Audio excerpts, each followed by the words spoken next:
বিসমিল্লাহির রহমানির রহিম।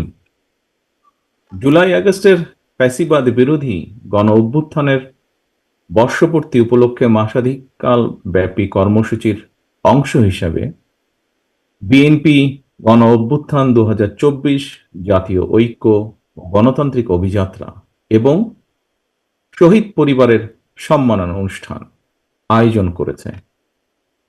বিএনপি আয়োজিত আজকের এই অনুষ্ঠানের সম্মানিত সভাপতি জনাব রুহুল কবির রিজভী, উপস্থিত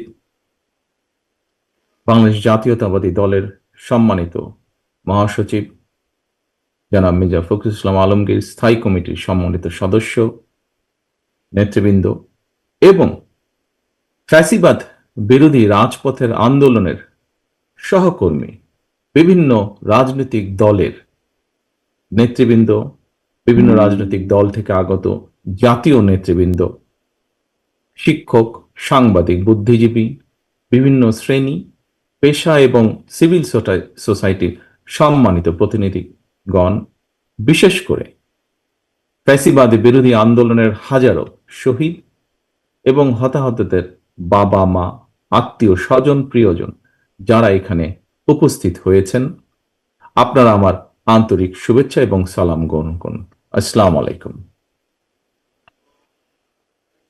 আজকের এই অনুষ্ঠানে আমি আমার বক্তব্যের শুরুতেই 52-এর ভাষা আন্দোলন থেকে শুরু করে বাংলাদেশের স্বাধীনতা এবং মুক্তিযুদ্ধ, স্বৈরাচার এবং ফ্যাসিবাদ বিরোধী আন্দোলনের শহীদদের প্রতি জানাই গভীর শ্রদ্ধা। একই সঙ্গে দেশের গণতান্ত্রিকামী জনগণকে অভিনন্দন জানাই।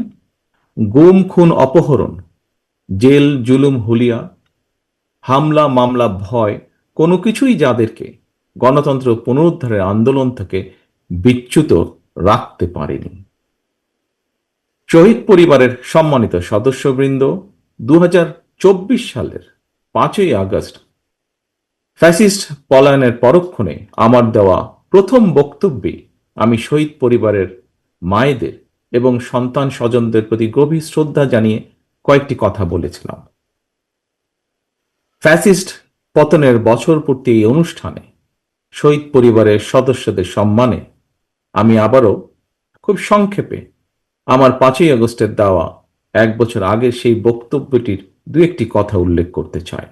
সেদিন আমি বলেছিলাম, গণ অভ্যুত্থানে যারা তাদের প্রিয় সন্তান হারিয়েছেন, বিজয়ের ঐতিহাসিক এই মুহূর্তে আমি সেই সব মায়েদের প্রতি বিনম্র শ্রদ্ধা জানাই।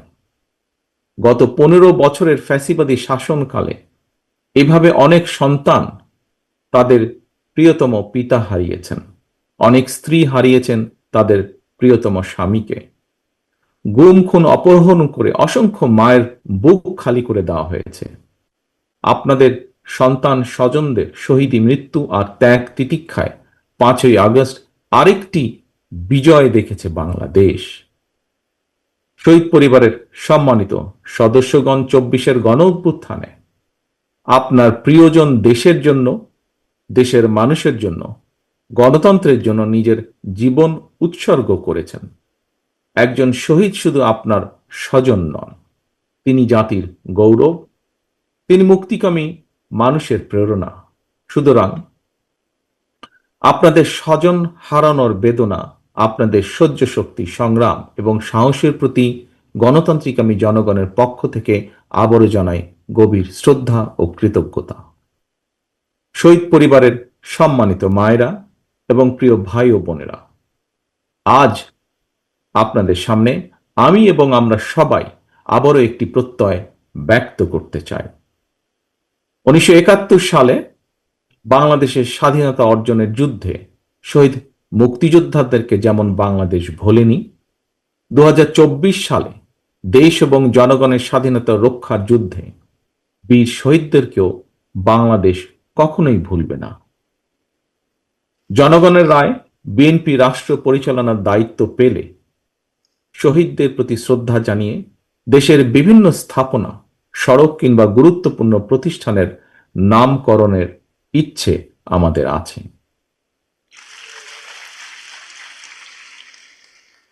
প্রিয় সম্মানিত উপস্থিতিবৃন্দ, এতক্ষণ আলোচনায় ফ্যাসিবাদ বিরোধী দীর্ঘ আন্দোলন সংগ্রামের পূর্বাপর, জনগণের আত্মত্যাগ এবং বর্তমানের করণীয় সহ নানা বিষয় সম্মানিত আলোচকগণ বিস্তারিত বক্তব্য বা তাদের মতামত উপস্থাপন করেছেন।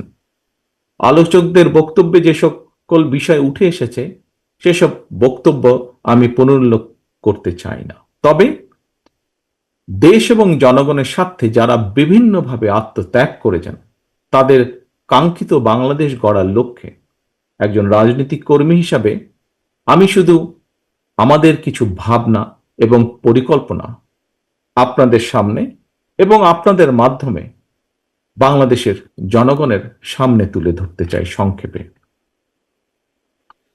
প্রিয় ভাই ও বোনেরা, সম্মানিত অতিথিবৃন্দ, বাংলাদেশের ঘটনাবহুল ইতিহাসের আরেকটি ঐতিহাসিক রক্তাক্ত অধ্যায় ছিল জুলাই আগস্টের গণ অভ্যুত্থান।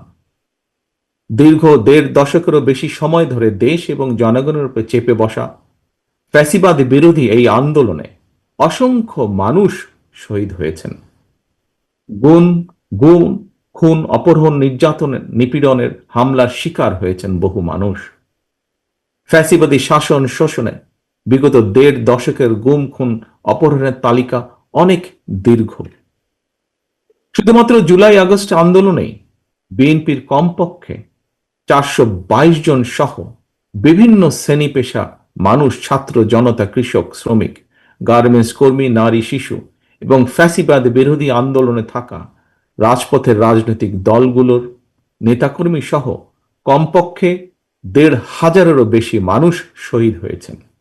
আহত হয়েছেন কমপক্ষে ৩০,০০০-এর মতন মানুষ। এর মধ্যে চোখ কিংবা হাত পা অঙ্গ প্রত্যঙ্গ হারিয়ে ১,০০০-এরও বেশি মানুষ চিরতরে অন্ধত্ব কিংবা পঙ্গুত্ব বরণ করেছেন। মাত্র ৩৬ দিনেই ৪ বছরের শিশু আব্দুল আহাদ, ৬ বছরের শিশু রিয়া গোপ সহ কমপক্ষে ১৩৬ জনের বেশি শিশু শহীদ হয়েছেন। এমন নৃশংস বর্বরতা ছিল অকল্পনীয়। সম্মানিত উপস্থিতিবৃন্দ, ৭১-এর স্বাধীন বাংলাদেশ, ৭৫-এর ৭ই নভেম্বরের আধিপত্য বিরোধী দাবেদার মুক্ত বাংলাদেশ, ৯০-এর স্বৈরাচার বিরোধী বাংলাদেশ এবং ২০২৪-এর ফ্যাসিবাদ বিরোধী বাংলাদেশ। বাংলাদেশের ইতিহাসের প্রতিটি অধ্যায়ে এভাবেই শহীদ আবু সাইদ, ওয়াসিম, মুগ্ধের মতন হাজারো লাখো মানুষ অকাতরে জীবন দিয়েছেন, হতাহত হচ্ছেন আরো বহু। আমাদের প্রশ্ন, সকলের প্রশ্ন, মানুষ কি এভাবেই জীবন দিতে থাকবে তাহলে? এই মানুষগুলো কিন্তু কানাডার বেগম পাড়ায় অথবা মালয়েশিয়ায় সেকেন্ড হোম কিংবা সুইস ব্যাংকে অ্যাকাউন্ট খোলার দাবিতে কিন্তু আন্দোলন করেনি। তাদের দাবি ছিল রাষ্ট্র এবং সমাজে গণতন্ত্র এবং মানুষের অধিকার প্রতিষ্ঠা। সম্মানিত অতিথিবৃন্দ, বর্তমানে ফ্যাসিবাদ মুক্ত পরিবেশে জনগণের সামনে একটি আধুনিক প্রত্যাশিত গণতান্ত্রিক বাংলাদেশ গঠনের সুযোগ তৈরি হয়েছে। বর্তমান প্রতিযোগিতামূলক বিশ্বে যোগ্যতা এবং সম্মানের সঙ্গে টিকে থাকতে হলে অবশ্যই আমাদেরকে এই সুযোগ কাজে লাগাতে হবে।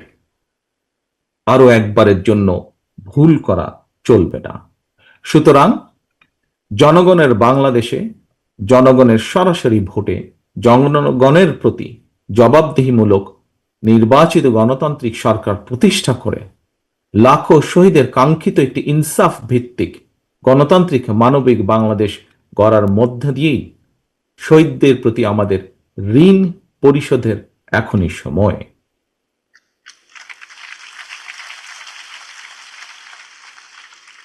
সম্মানিত উপস্থিতিবৃন্দ, একটি দেশের জন্য ৫৪ বছর কম সময় নয়। এই দীর্ঘ সময় জনগণের ত্যাগ, গৌরব, বিজয় আর নানা উত্থান পতনের ইতিহাস আমরা ভুলে যেতে চাই না। তবে হয়তোবা অযথা বিতর্ক কিংবা কূটতর্কে লিপ্ত থেকে সময় ক্ষেপণের চেয়ে বরং আমরা যারা দেশ এবং জনগণের কল্যাণে রাজনীতি করি, আমাদের এবার রাজনীতির অন্যতম প্রধান অঙ্গীকার নিরাপদ কর্ম পরিবেশ এবং নতুন কর্মসংস্থান সৃষ্টির রাজনীতি। আমাদের এবারকার অঙ্গীকার এই সকল কথাগুলো বাস্তবায়ন আর দৃষ্টান্ত স্থাপনের রাজনীতি।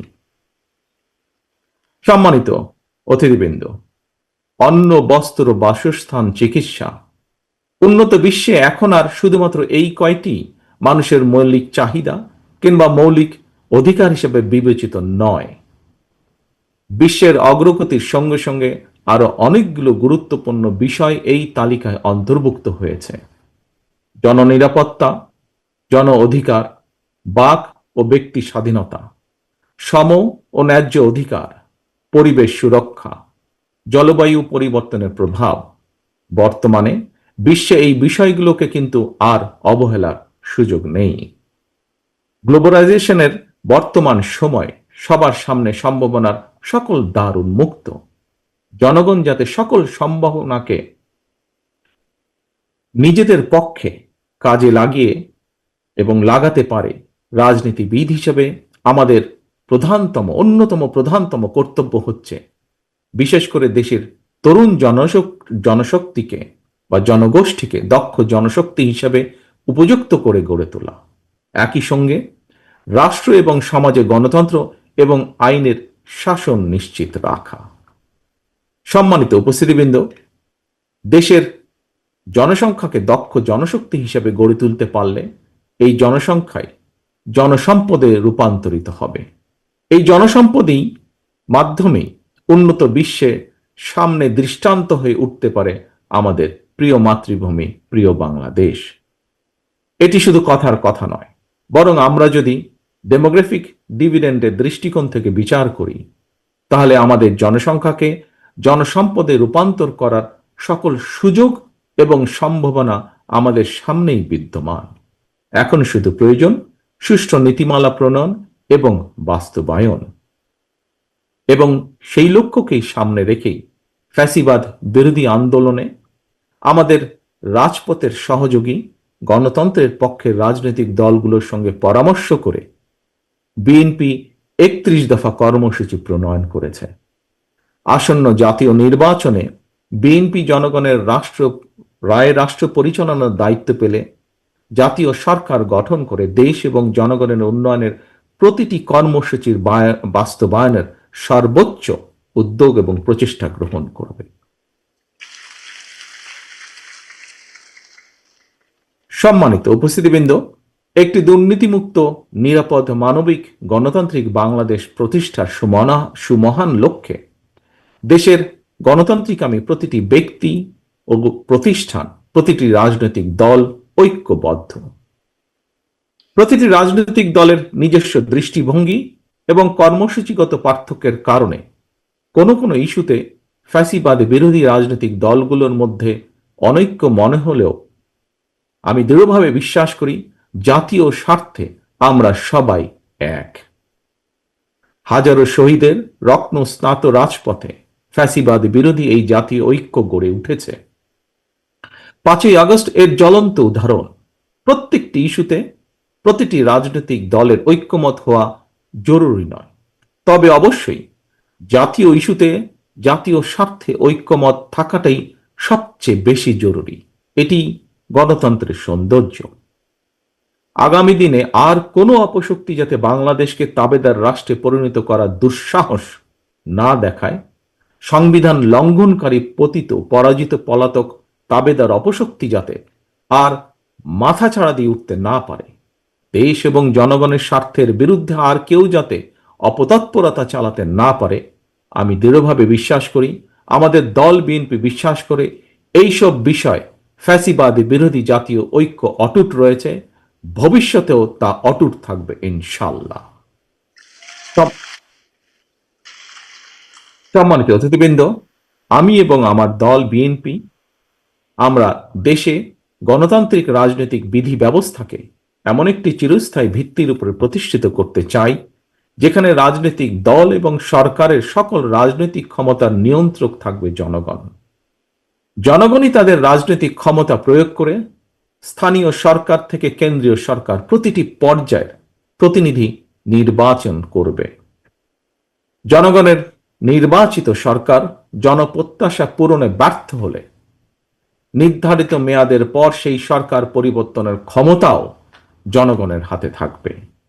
জনগণের রাজনৈতিক ক্ষমতায়ন নিশ্চিত করে এভাবে জনপ্রতিনিধিদেরকে জনগণের মুখাপেক্ষী করে দেওয়া গেলে রাষ্ট্র এবং রাজনীতিতে দুর্নীতি এবং দুর্বার্তনের প্রবণতা কমে আসবে বলে আমি দৃঢ়ভাবে বিশ্বাস করি। সম্মানিত অতিথিবৃন্দ, ফ্যাসিবাদের পতনের পর রাষ্ট্র পরিচালনার দায়িত্ব নেওয়া অন্তর্বর্তীকালীন সরকার জনগণের বাংলাদেশে জনগণের সরাসরি ভোটে জনগণের কাছে জবাবদিহিমূলক সরকার প্রতিষ্ঠার জন্য জাতীয় নির্বাচন অনুষ্ঠানের লক্ষ্যে সক্রিয় রয়েছে। একই সঙ্গে রাষ্ট্র ও রাজনীতির সংস্কার কার্যক্রমের পাশাপাশি বিতাড়িত ফ্যাসিস্ট বিচার কার্যক্রমও শুরু করেছে। রাষ্ট্র এবং রাজনীতিতে সংস্কার এবং বিচার কার্যক্রম চলমান প্রক্রিয়া। রাষ্ট্র এবং সমাজে গণতন্ত্র এবং আইনের শাসন নিশ্চিত রাখার স্বার্থে জনরায় নির্বাচিত ভবিষ্যৎ গণতান্ত্রিক সরকারও অন্তর্বর্তীকালীন সরকারের শুরু করা কার্যক্রম অব্যাহত রাখবে আমি দৃঢ়ভাবে বিশ্বাস করি। সুতরাং একটি ইস্যুকে আরেকটি ইস্যুর সঙ্গে শর্তের বেড়াজালে আবদ্ধ না করে ফেলা যৌক্তিক বলে গণতান্ত্রিক আমি জনগণ বিশ্বাস করে বা মনে করে। প্রিয় রাজনৈতিক নেতৃবৃন্দ, প্রিয় রাজনৈতিক সহকর্মীবৃন্দ, অন্তর্বর্তীকালীন সরকারের সংস্কার কার্যক্রমে বিভিন্ন রাজনৈতিক দল চিন্তা ভাবনা করেই সংস্কার প্রস্তাব দিয়েছেন। আমি দৃঢ়ভাবে বিশ্বাস করি দেশ এবং জনগণের কল্যাণে প্রতিটি রাজনৈতিক দলই যার যার বিবেচনায় উত্তম প্রস্তাবটাই উপস্থাপন করেছেন। তবে প্রস্তাব ভালো হলেও সকল প্রস্তাব বাংলাদেশের প্রেক্ষাপটে বা বর্তমান প্রেক্ষাপটে বাংলাদেশের জন্য উপযোগী কিনা সেটি বিবেচনা করার জন্য আপনাদেরকে আমি বিনীত আহ্বান জানাবো। কোন কোন রাজনৈতিক দল সংখ্যানুপাতিক নির্বাচনী ব্যবস্থার দাবি তুলেছেন। বিশ্বের কোন কোন দেশে সংখ্যানুপাতিক নির্বাচনী ব্যবস্থার বিধান রয়েছে, তবে বাংলাদেশের বিদ্যমান বাস্তবতায় এবং ভৌগোলিক রাজনৈতিক প্রেক্ষাপটে এই মুহূর্তে বাংলাদেশের জন্য এই ব্যবস্থাটি কতটুকু উপযোগী অথবা উপযোগী কিনা সেটি গুরুত্বের সঙ্গে ভেবে দেখা জন্য আমি সকলের প্রতি অনুরোধ রাখব। বাংলাদেশের গণতান্ত্রিক বিধি ব্যবস্থাকে শক্ত ভিত্তির উপর প্রতিষ্ঠিত রাখতে হলে, বাংলাদেশকে তাবেদার মুক্ত রাখতে হলে এই মুহূর্তে জনগণের ঐক্য সবচাইতে বেশি প্রয়োজন। কিন্তু সংখ্যানুপাতিক নির্বাচনী ব্যবস্থা দেশে ঐক্যের পরিবর্তে বিভক্তিমূলক সমাজ এবং অস্থিতিশীল সরকার সৃষ্টির কারণ হয়ে উঠতে পারে কিনা এই বিষয়গুলো গুরুত্ব সহকারে আরো একবার ভেবে দেখার জন্য আমি সকল রাজনৈতিক নেতৃবৃন্দকে বিনীত আহ্বান এবং অনুরোধ করব।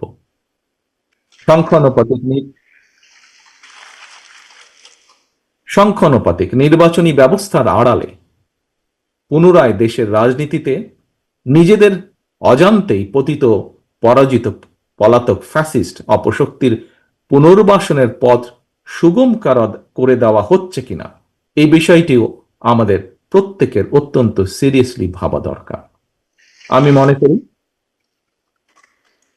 আমি মনে করি নিত্য নতুন ইস্যু যদি আমরা সামনে নিয়ে আসতে থাকি, এর সুযোগে ষড়যন্ত্রকারীরা আবারও মাথা চাড়া দেওয়ার সুযোগ পাবে। গণতান্ত্রিক রাজনৈতিক দলের প্রিয় সহকর্মীবৃন্দ, অন্তর্বর্তীকালীন সরকারের পক্ষে জনগণের প্রতিদিনের সমস্যা সমাধান লাঘব করা সম্ভব নয়। জনগণের সমস্যা সম্ভাবনার কথা তাদের কাছে পৌঁছানোরও তেমন কোনো মাধ্যম নেই রাজনৈতিক দলগুলোর যেমন থাকে। সুতরাং সংস্কারের ইস্যু নিয়ে আমরা যদি অন্তর্বর্তীকালীন সরকারকে ব্যস্ত রাখি, তাহলে হয়তো বা সেটি জনগণকে তাদের রাজনৈতিক এবং অর্থনৈতিক অধিকার থেকে বঞ্চিত রাখতে পারে। যেসব বীর সন্তানেরা বাংলাদেশের জন্য অকাতরে জীবন বিলিয়ে দিয়েছেন, যেসব মানুষগুলো চোখ হারিয়ে চিরতরে অন্ধ হয়ে গিয়েছেন, হাত পা অঙ্গ প্রত্যঙ্গ হারিয়ে পঙ্গুত্ব বরণ করেছেন, মাসের পর মাস বাধ্য হয়ে হাসপাতালে চিকিৎসাধীন রয়েছেন, তাদের এই আত্মত্যাগকে বিবেচনায় নিয়ে আমি বিএনপি সহ বাংলাদেশের প্রতিটি গণতান্ত্রিক রাজনৈতিক দলের নেতা কর্মী এবং সমর্থক শুভাকাঙ্ক্ষীদের দৃষ্টি আকর্ষণ করে একটি আহ্বান জানিয়ে বলতে চাই, আসুন আমরা যিনি যার ইচ্ছা মতন শর্তের তালিকা না বাড়িয়ে শহীদদের চেতনায় বাংলাদেশকে উপলব্ধি করি। চোখ হারানো যোদ্ধার অন্তর্দৃষ্টি দিয়ে বাংলাদেশকে দেখার চেষ্টা করি। চিকিৎসাধীন এবং আহতদের আর্তনাদের সঙ্গে একত্রিত হয়ে শহীদদের আকাঙ্ক্ষার আলোয় বাংলাদেশকে আমরা গড়ে তুলি। প্রিয় সম্মানিত অতিথিবৃন্দ, প্রিয় উপস্থিতিবৃন্দ, রাজনৈতিক আমন্ত্রিত নেতৃবৃন্দ, প্রতিশোধ প্রতিহিংসা নয়, শহীদদের কাঙ্ক্ষিত বাংলাদেশ প্রতিষ্ঠার জন্য শুরু হোক আলোর প্রতিযোগিতা, শুরু হোক ভালোর প্রতিযোগিতা। ফ্যাসিবাদদের অন্ধকার থেকে মুক্ত হয়ে গণতন্ত্রের আলোয় ফিরুক বাংলাদেশ। আমি আবারও আল্লাহর দরবারে সকল শহীদদের আত্মার মাগফিরাত কামনা করছি, চিকিৎসাধীন এবং আহতদের দ্রুত আরোগ্য কামনা করছি। গণ অভ্যুত্থানের বছর পূর্তির মাসব্যাপী অনুষ্ঠানের আজ শুভ উদ্বোধন হলো। মাসব্যাপী আমাদের আরো কর্মসূচি রয়েছে। এই সকল কর্মসূচিগুলো সুন্দরভাবে সফলভাবে অনুষ্ঠিত হোক সেই কামনা করে অনুষ্ঠানের উদ্বোধন ঘোষণা করছি। একই সাথে আজকের প্রথম দিনের এই অনুষ্ঠান সফল করার জন্য যারা কষ্ট করেছেন, এই আয়োজকদের সকলকে, আজকের এই অনুষ্ঠানের বা এই কমিটির যে আহ্বায়ক আছেন তাকে সহ প্রত্যেকটি কর্মী যারা কষ্ট করেছেন, যারা সফল করেছেন, ঘরের ভেতরে এবং ঘরের বাইরে প্রতিটি মানুষকে আমি জানাই আন্তরিক ধন্যবাদ। সকলের সুস্বাস্থ্য কামনা করে আমাদের প্রত্যাশিত বাংলাদেশ গড়ে তোলার প্রত্যাশা রেখে সকলের কাছে বিদায় নিয়ে আমার বক্তব্য শেষ করছি। আল্লাহ হাফেজ। বাংলাদেশ জিন্দাবাদ। বাংলাদেশ জাতীয়তাবাদী দল জিন্দাবাদ।